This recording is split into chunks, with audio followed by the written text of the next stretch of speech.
Welcome to Chillin' 101. We hope this video helps. You start right away by getting into an online session with the car you want to remove near you.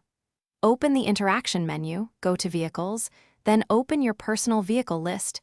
This immediately shows what's registered to you.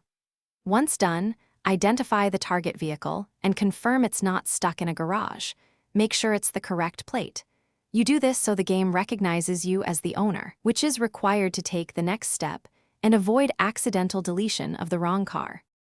Once you've got the car and menu ready, drive to Los Santos Customs if you plan to sell it. Selling removes it from your ownership and is the simplest permanent delete. Alternatively, open Garage Management in the interaction menu to remove a stored personal vehicle if that option appears. Make sure to check insurance and tracker status. If insured, you may need to remove those or use a different method. This step clears ownership so the vehicle won't respawn as yours. Finish by confirming the sale or the garage removal and wait for the server to acknowledge the change. You should see cash credited or the vehicle vanish from your list. If it still appears, make sure to leave and rejoin the session.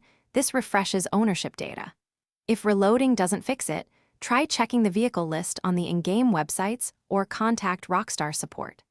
One key troubleshooting tip: always reload into a new session before concluding it's not deleted. Many sync issues resolve on reconnect. Thanks for watching. Consider subscribing if we helped you.